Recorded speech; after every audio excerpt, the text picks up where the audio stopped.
My go-to pre-workout is Expedite from Snack. I keep these single-serving packs with me in my gym bag pretty much everywhere I go. Whether it's the green apple or the raspberry lemonade flavor, Expedite gives me the boost I need so I can finish my workouts snack strong. I mean, training camp and preparation go really, really well. See, I remember when I first come here, it was back about 3 months ago when I first thought, let me see if I like training here, if I'm going to get on with the team. And it was so hard. Like, we were training twice a day, every day. We had no days off. The only day off you have is on a Sunday, but you still have to run up a massive mountain, or you have to do some steps and stuff. And I thought, how am I going to deal with this? Because my body's getting old. I'm getting a bit older. I'm 35. I'll be 35 then. And how am I going to deal and cope with this? But to be honest with you, I mean, it's made me realize that how special our bodies are. I mean, look, one thing about my body is that I'm so much stronger now, so much fitter. The training that I was scared to get into is now so easy for me. Like, I don't think twice about it. This morning I was up at 8 o'clock today, went for a swim, did a really hard swim session. In a couple of hours, I'm going back in the gym again, doing a boxing session. I've been sparring. And one thing here that I do differently is to do 4-minute rounds of training. So you don't do a normal 3-minute round of sparring. To do 4-minute rounds of sparring, which is still at the highest level, and you're still with a high work rate, working hard. At the same time, you only have 30 seconds break in between. So, like, as soon as you do the 4-minute round, you walk to the corner, and boom, it's time to go back out again. So it's really good. It's made me realize, you know, where you can take your little breathers, where you can take your little breaks. And it's what I love about it as well is that what Bomac's done is he's brought a lot of these young fighters, like 24, 25-year-old fighters, even 26 is another fighter. He's brought them to train with me, to push me when I'm running, when I'm swimming, when I'm sparring. I've got young sparring partners who are strong and try to take my head off. And honestly, like, you know, these guys are a lot younger than me, they're fresher than me. I'm 35. Now, even me, at times, I was thinking, I might be a bit too old. You know, I might be getting on a bit. I don't think I'll have the energy. But to be honest with you, I'm the one who's outrunning these guys. I'm out sprinting these guys. I'm out doing a lot more rounds than them. I'm the one who's staying in the ring, doing 4 or 5 rounds with one guy. Then another guy jumps in, and I'm still outboxing the guys who are coming in fresher. So, you know, I'm very amazed. I mean, I didn't think I had this much in me. But come fight night, Feb 19th, obviously I'm going to be more than ready. I honestly have to say I'm probably in one of the best shapes I've ever been in. And to train this hard over here is only giving me more confidence. Sounds like being in the Crawford camp is doing you the world of good. There are different ways of winning fights. Yeah. What are the important things that you'll have to do in order to get the nod against Kell Brook? I think I have to just fight my own ability, use my speed, my power, my timing, my movement, and everything else. And, you know, also what I'm learning here. See, I was here when I was here for the first 4 weeks, I remember doing sparring with Crawford. So we sparred with Crawford, and it's quite funny because obviously Bomac said, listen guys, get your gloves on, you're going in with Crawford today. And I'm like, really? So anyway, I stepped in the ring, and I mean, I had a little joke with Crawford. I go, this is not something new to us. I mean, we've done this before. But when we sparred, it was a full-on sparring session. And obviously Crawford just come off that win against Sean Porter. So really, he was still fit and fresh. We did amazing 4 rounds of sparring. I swear, like, I felt so good in there. And Bomac come over to me afterwards and said, hey, Crawford come over to me in the office and said, Amir's looking really good. And so far out from the fight. You see, I mean, I don't like you saying this or talking about this, but when I went into the Crawford fight, I had a lot of injuries going into that fight with my elbow and everything else. I couldn't really throw the right hand. And with sparring with him this time, I know it's not like a fight because you're wearing bigger gloves and everything, but I did really, really well. And to get the nod off Crawford and from Bomac to say that, wow, you're looking amazing, you're looking in great shape, your fitness is on point, your punch rate, your power, everything is on point. So I can only imagine that, look, come fight night, I'm going to be more than ready. I'm going to be in a better shape. I've never seen a six-pack 6 weeks out of a fight. This time I've seen it this time. Whereas I do have to say that I did put on a lot of weight when I was traveling and I was back in the UK. And I'm glad one thing I am glad I've done, and this is maybe a little bit of advice to all the young fighters out there, is that training between fights. So throughout the COVID time, I was training, and I'm glad I did that, because that only got me fit and strong. So when I came into training camp, I wasn't focused on losing weight. I was more focused on technique and strength and power. Do you attack this fight differently? What is it like leading up to the fight with your emotions? With emotion, look, it's like any other fight. You're going to go in there and you want to hurt the guy. But with this fight, I think it's only made me, I have to be on my A game. I can't make any mistakes in this. I cannot afford to lose this fight. And it's not pressure. I think that's only going to bring the best out of me. And I know for a fact that I have to make sure that I go in there and I do everything push perfect. That's one of the reasons I came out here. I knew it was going to be hard. I knew I was going to be pushed. Look, I know for a fact that if I went back with Virgil Hunter, I could still beat Kell Brook. But I needed to make sure with 100% and how I stamped, I'm going to knock this guy out, beat Kell Brook in good fashion. That's why I came out here to Omaha and came out to Colorado Springs, because I know that the way these guys are going to train me is going to be so brutal. And I'm going to make sure I'm in the best condition ever. Yeah. Last one from me before we open to the media. You've often said that you're a level above Kell.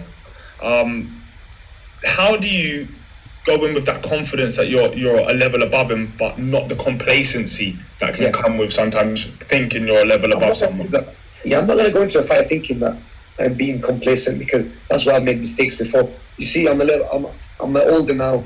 I'm more experienced now, where I know not to even think about stuff like that. I'm a better fighter, I'm quicker, I'm stronger, I'm beating better fighters. That doesn't matter. Look, it's boxing where one punch can change a fight. It's happened to the best of us. So I have to make sure that I go in there with the right game plan. I have to be smart in there, and I have to just give my boxing lesson. So that's what it's all about. Me getting complacent, thinking or being too overconfident, that'll never happen now, because I'm at that age now where I can't afford to make any mistakes. Let's open it up to the media. Matt, who will we pick in first? Let's go with Jerry Mills first. Thank you. Hi Amir, how you doing? I'm alright, thank you. Good, thanks. Excellent. So this will be your first fight in nearly 3 years, and I was just wondering, do you consider leaving the sport during that time, and also what brought you back? So what brought me back was when all this talk was happening about the Kell Brook fight, and it just kind of motivated me to say, look, I wanna just shut him up, and I wanna really put a beating on him and show the public who the better fighter is. I mean, throughout COVID, when everything was open again, everywhere I would go, people would talk about the Kell Brook fight. I mean, when you fighting Kell Brook, when are you gonna beat him? When are you gonna put him in his place?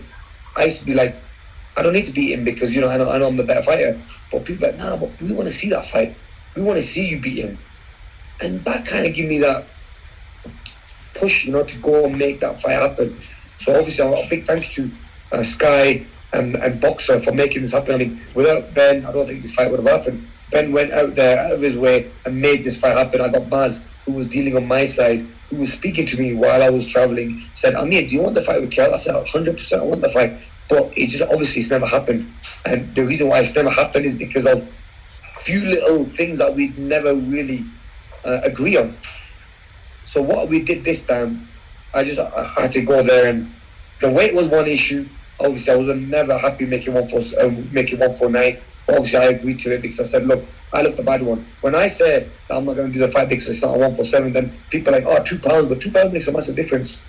People don't understand that, especially when you cut your weight. So I thought, you know what, I'm just going to go ahead with it. I'm going to go ahead with it. We're going to make the fight happen. And I agreed on everything that they wanted. And I'm glad that Sky was on board, and also Ben was on board, and he listened and he went and executed it. So I'm glad we've got here now, and we're only 4 weeks away from the fight now, where we're both going to be in the ring and people are going to get to see the fight they want to see. That's great. Thanks, Amir. Good luck in the fight. Very much. Let's go to Jonathan Pinfield now. Amir, we spoke to Kell earlier today, and he told us that he thinks you're a blagger. It says you've been blagging your career for quite a while now, so I'd like your thoughts on that. And he's also said the thing that you're taking the fight is so that you can buy a bigger house in Dubai. So I was wondering, are there easier ways for you to get the money to buy a house in Dubai? Or is fighting Kell probably the easiest option for you to get that mansion? Look, to be honest with you, I've got mansions and God's been kind. I've got the money and I've got mansions and I can go out and literally buy anything I want when I want as well. So I don't have that problem. You have to remember, I've been in the game a very long time. I've got the biggest names and I've made a lot of money. I've made more money in other fights than this fight against Kell. I mean, for Kell to say that, that just shows that bitterness he has. It's jealousy. It's pure jealousy. Look, end of the day, this is a fight I'm doing for the public. I'm not doing it. I mean, look, okay, fine, the prize fight is, yes, we need to get paid when we fight. But look, end of the day, I was offered more money. No disrespect to Sky. I was offered more money from Eddie Hearn. But I turned that down. And obviously it was up to me to say which TV deal I go with and which promoter I go with. I ended up going with Sky because I think Sky is the best platform for this fight, that everyone will get a chance to see me fight. Now, if it was to do with the money, I think I would have definitely gone with Eddie Hearn. But then that means less people are going to see the fight. It's not going to be promoted the same way as Sky. So that's the reason I went with Sky. I think, look, with Sky, with Kell, is that he's always had that bit of jealousy. He's always had that bit of chip on his shoulder. And look, I've gone my own way. What I've done in the sport boxing, like I've surpassed whatever he's ever done in boxing. So he can never. I mean, he's gonna hate me for that. But look, it's more jealousy than anything. What is the game plan going into this fight, and how do you imagine this fight playing out? What will you do in that ring come February 19th, just to ensure that your hand is raised at the end and your name is called? Yeah, I think we have a very similar style where he's very explosive at times. I don't think he has the same work rate as me, or punches as many times or has the same speed as me. So I have that advantage over him. Honestly speaking, I don't think Kell has a chin or even could take a good shot. I think his punch resistance is gone, literally gone. And I honestly believe that he's doing this fight just for that payday. I'm doing it for the public, giving the fans what they want. Because I always thought that if I didn't take this fight, I'll always have people saying to me that you never fought Kell, you never fought Kell. It'll always be said to me, he's doing this for that payday. I mean, look, a guy who's had a beating, and for the beatings he's taken for the very little money, this fight against me is the biggest payday he's ever going to have. So obviously, he's a businessman as well. I'm sure he wants to make sure that he knows he's going to be making big money fighting me, and he's willing to risk the damages he's got on his body for that payday. And look, I hope he is ready, and he's going to give me a good fight. The way he's talking, I mean, the way he's saying things is, that he's gonna beat me, he's gonna do this and do that. I hope he does. I hope he tries to, but I just don't see him doing anything. Amir, earlier Kell was talking about the animosity that he has for you. Yeah. He talked about he still won't shake your hand. Can you tell us a little bit about your personal feelings towards Kell? And once this is done and dusted, are you shaking hands? Look, with me, I mean, look, I'm a sportsman, and end of the day, look, we don't like each other, and there is bad blood there. But to be honest with you, I don't really know where it started from, and I think it's more than anything. I think it's pure jealousy, really, with what I've done in my career, and he thinks that he should have been where I was. But what got me to where I was is hard work and dedication and discipline and focused. We know that with Kell, he's one of them type of fighters that once he goes off the rails and he's after a fight, he'll go on a piss up and he'll go missing for a couple of weeks, put on loads of weight. I mean, you see the difference in the two of us.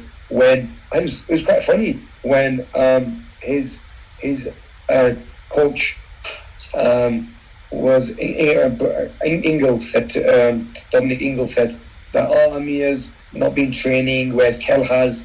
And I mean, I didn't have to question that, because I'll give an answer to him for that, because when you look at the two of us, there's a big massive difference in who's been training and who ain't been training. I mean, he looked like a well overweight, unhealthy, like he's come off from a night out fighter.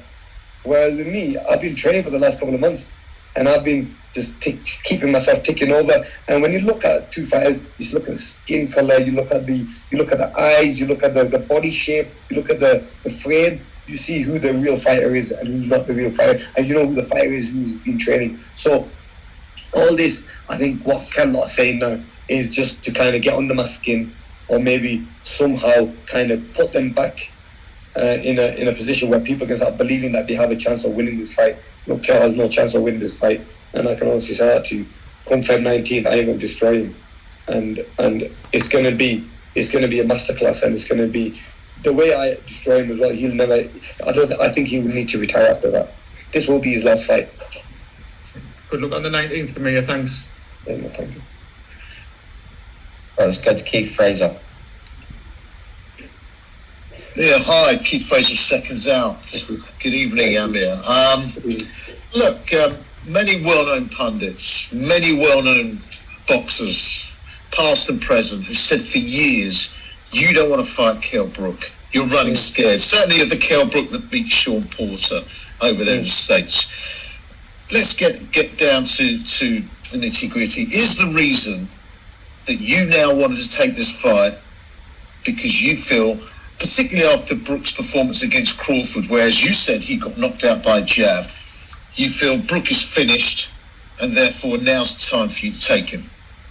Okay, so you know when Brook was fighting against Porter and he got that win against Porter, which was a brilliant win. It's a very close fight, got the win, become a world champion. See, at that time we was campaigning.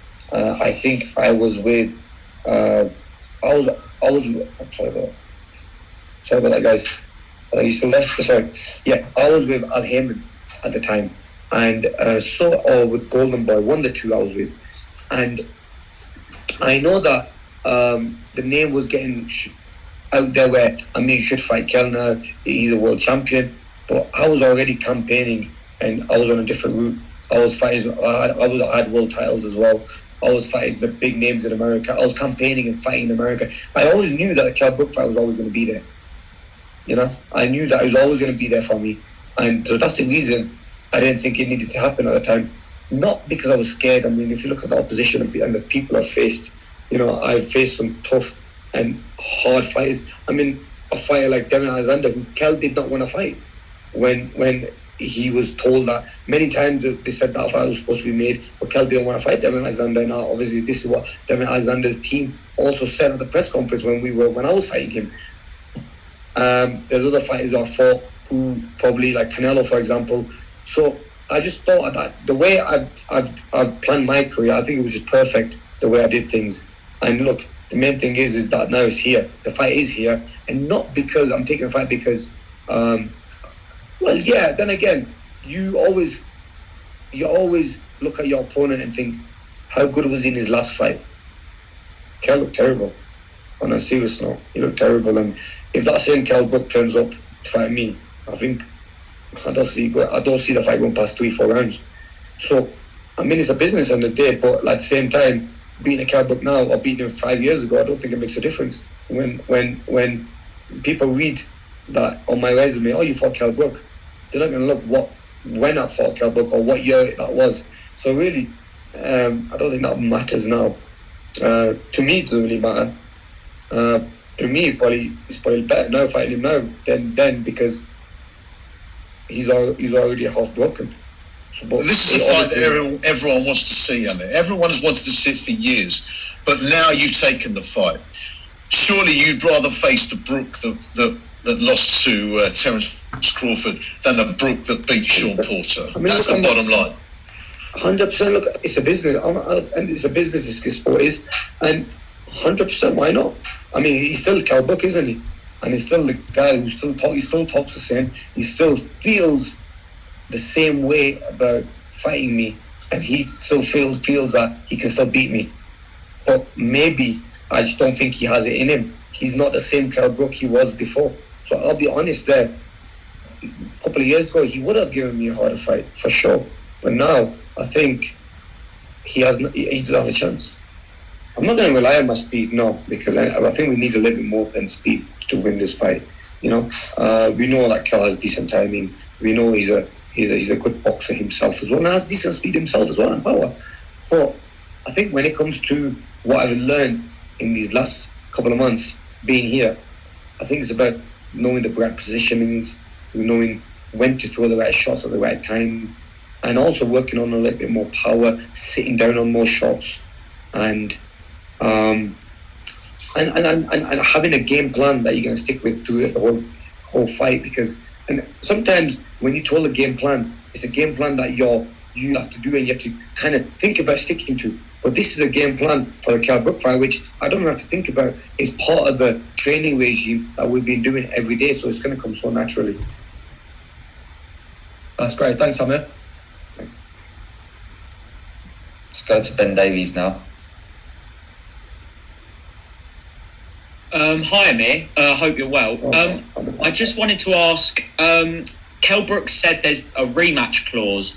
I just wanted to ask your point of view on that, and if that's something you may consider activating after the first fight. I mean, I think the beating that Kell's going to take, I don't think he'll want to have a rematch, to be honest with you. But look, it is there, and obviously, as both fighters now, we looked at this fight and thought, if it's such a good fight, last thing we want is having issues of doing a rematch. So why not put it in there? And so that way we know exactly there will be a rematch as well if it's such a good fight and it's such a competitive and a close fight. But the way I look at it is, I don't think it will be. I think it'll be a one-sided fight where I don't think there'll be need for a rematch. Cool, thanks, Amir. Good luck. Thank you. Go to Nick Purwell now. Hi, Amir. Just on that, because Kell was kind of talking about how he's feeling good and he'd been thinking about hoping that he can keep going on beyond this fight. Do you feel similarly then? Because obviously you're saying you're in great shape and you feel good, and in a way the break that you've had can that extend your career beyond this then? Because it seems like you'll be fresh again. Yeah, no, definitely. I think so. And with the break I had, obviously it was a long break. And even when I started to train again, it was really, really hard. And as I mentioned earlier, when I came into Colorado and I came to Omaha last time, I found it really hard. And I thought, how am I going to do this? How am I going to do 2 sessions a day every day? And on Saturday and Sunday, you do 1 session a day. I thought, how am I going to do that? There's no days off, But the body is so smart that obviously I'm coping with it. I've done 5 weeks of training already, and I feel so much stronger. I've never felt this strong in my life, and I do feel that I've got a lot left in me. Even after this fight, I think I will have a few more fights left in me where, I'm even like, the way I look at it is, and what gave me more confidence was when I was training with the younger fighters who are at the peak of their career, who are world champions or getting to becoming world champions, and having that in their sight that they want to become world champion. I'm outrunning them. I'm out sparring them. I'm out the work rate I have is outpointing them. So I'm thinking, wow, if I'm doing this against some young fighters who are fresher than me, because at the end of the day, look, I am 35 and I've been in a lot of wars. My body has had a lot of beating. So, but still, I can still manage and I can still cope with it. Look, when you look at my life outside of boxing, I think I live a reasonable, clean life. And I think that's what's going to help me going into this fight as well. Even though being 35, Kell is a very similar age to me. I think with Kell's lifestyle is very different. We live 2 opposite lifestyles. I live that clean lifestyle. I'm a family man. I spend time with family, and I don't drink alcohol. So I live that clean life. Whereas with Kell, I don't think he does. I think Kell he goes missing for a couple of days. He goes on a bender and stuff like that. Where there's a difference in the way you look at him. I mean, if you looked at him, if you saw him at the press conference, you would see in him how unfit, unhealthy he looked. Is he going to be in the best condition in 10 weeks? Whereas with me, I've been training for the last couple of months. So, but yeah, I mean, look, time will tell. Amir, Kell said that when he's watched you in the ring previously, he's described it like watching Bambi on ice, and he's questioned your chin. Do you think a deciding factor in the fight could be who's got the best punch resistance? Just going back to the Bambi comment, are there any Disney or cartoon characters that you see in Kell Brook? No, I mean, I think, look, Kell's going to try to... Look, we know that Kell's not the best of speakers. You know, the amount of shit he comes out with and the shit he talks. You know what I'm saying? And that's one thing about him, which maybe is one of the reasons the fight never really happened, because the crap he comes out with doesn't make sense, where he ends up suffering from not having that fight. But now he's going to give him that opportunity where now it's time, with all the rubbish he says, is for me to punch him in his face and put him in his place the proper way. You know what I mean, in front of my face, he shits himself. When he comes to me, and if he's a man, he'd say it straight to my face. But he never says that straight to my face, because he ain't man enough, and he knows deep down himself that he can't beat me.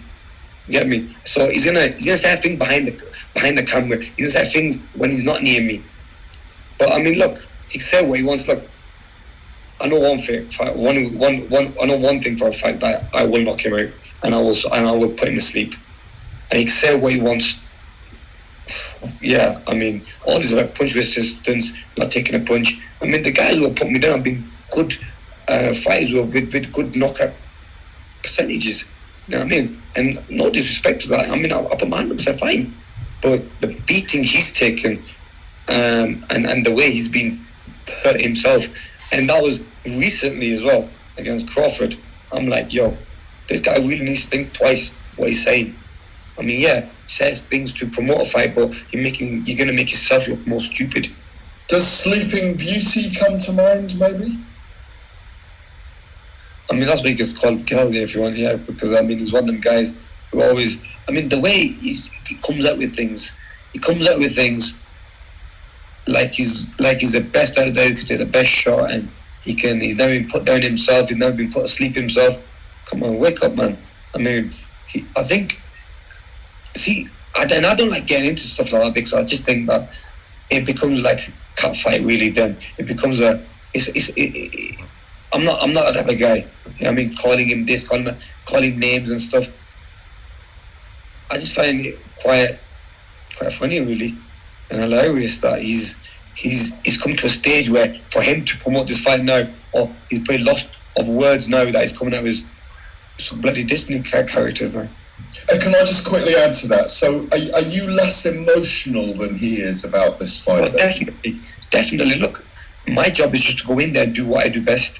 With Kell, he's very emotional because he's wanted this fight for a very long time. He's very emotional because he's seen my career do so well in America, come back to UK, sell at arenas, and have, you know, and make a lot of money in the sport. So yeah, I do feel where he's coming from. He's going to be very emotional, but you know, his hard work and his hard work dedication. Also, he keeps mentioning about the Olympics, that I went to Olympic Games. I went to Olympics because I was good to. I was the best out there to go to Olympics. I mean, I qualified. The whole team that we had, no one else qualified. If he was really that good of a fighter, he would have been picked over me. But he never was, because I was always the better fighter. Even now, as a professional, I've achieved a lot more than him. I've done better than him in my career, and financially, I've made a lot more money than him because I'm a better fighter, and that's what he needs to understand.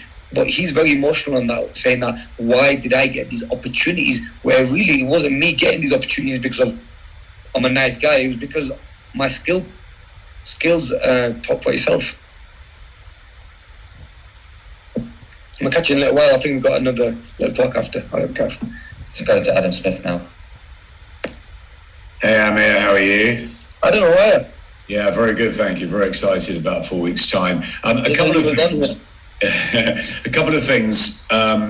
One, Kell was saying earlier that it means more to him, this fight, that I think, you know, he's seen your career and he doesn't think it means this specific fight as much to you as it does to him, that he's been chasing it more than you have. Just your reaction to that. And also with Bomac, you've been through a lot of trainers over the years, from Oliver Harrison, Dean Powell, Freddie, Joe, Virgil, etc. How can you get the right game plan in place in such a short period of time? And if things do go wrong in the fight, are you convinced you've got the right guy in the corner there for you? Yeah, I definitely think I've got the right guy in the corner going into this fight. Bomac is a very good trainer. I mean, the way he breaks down a fight. I mean, what gave me the indication of choosing someone like Bomac was the way, when I fought Crawford, the way they were making me miss, the way they fought me, the way they were, even though I might have had a few injuries, but I'm not going to talk about the injury side of it, but I'm saying the way they had that game plan. And from watching my whole amateur career, from watching my whole professional career, seeing the small little points or the mistakes I make and capitalizing on that. I mean, why is Crawford one of the best out there? Because it's a team thing. If he was on his own with a normal medium trainer, I don't think he'll be in this position. It's because it's his team. He has a really good team around him who kind of push him, motivate him, but do all the behind the scene work. So when they go into the gym with him, they tell him exactly what to do. Now, that's what they're going to do with me. Now, why I thought it's a brilliant idea to be with them is because they know me inside out. They've watched so much videos of me when they were fighting me, that they know my style, how to improve me, make me a better fighter. Secondly, they know Kell Brook as well. They fought Kell Brook. They beat Kell Brook, so they know Kell really well. So it's not, there's two fighters, myself and Kell, who they don't know much of. They know a lot about us. So that was one of the ideas to be with him. But then to train here in altitude and the way he trains his fighters, it tells me now why Crawford is pound for pound one of the best fighters in the world. Because they really push the fighters. I mean, I remember coming a couple of months ago when I saw Jamel training, and I was like, oh my God, like this guy's a beast, and they can have me doing that. And thinking about it now, when I was thinking about it then, I was like, how am I going to do this? Because I've never been pushed from like Virgil or Freddie or anyone like this. And at the same time, what was in my mind was, I'm getting older. So is my body going to cope with it? I'm going to start getting injuries. But guess what? I mean, the body is so smart where, I didn't think I had it in me to do it, but guess what? I came through it. I feel stronger, the best shape I've ever been. And I'm doing everything that the other guys like Jamel, Crawford do, and the other fighters do. And I'm giving it my all as well, and pushing it hard as well. So that's one thing I've realized, that, I can do it still. And I can push myself right to the limit where I'm out beating the young fighters. I'm out sprinting them. I'm beating them in this long distance. I'm sparring them, doing 4-minute rounds of sparring. I was so scared of the 4-minute round sparring. I'm thinking, how am I going to do that? Because 2 minutes is hard, let alone another minute on top of that. 4-minute rounds of sparring, 30-second breaks. I'm finding it easy now. So, and Bomac with his game plan is giving it, is sticking in there because I respect the guy so much. He beat me. He beat me with Crawford. He beat Kell with Crawford. So he must know something, and he must be good at setting a game plan. So that's why I have so much respect for him. So whatever he tells me to do, I do. And sorry, what was the first question, Adam? Just that Kell said that it means so much more to him. Oh yeah. So you know what? He might think that I'm going into this fight like it doesn't mean anything to me. This means everything to me, my legacy, my whole boxing career, because I have to win this fight. If this is one of my last big fights, I want to make sure I shine. I look good in it. I don't want to be remembered as a fighter who was really good in his mid-age, and then as he got older, he just kind of fell off. I mean, no, I don't want to be one of the fighters. I don't want to be known for one of them fighters, and I have to win this fight. I have to go into this fight because this is such a big grudge match in the UK, and I walk the streets in the UK. I live there, and being a name as well, and being on the TV shows, and being having my own TV shows and stuff. The name always gets mentioned about Kell Brook, and I won't be able to live with that. That's why I have to make sure I go into this fight and win this fight.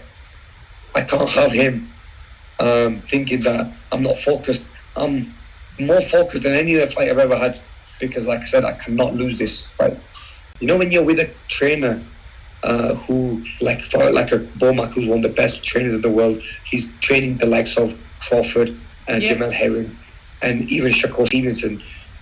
You don't want to come in a camp like this and not give it your all. You have to show them that you still have it in you to perform at the best.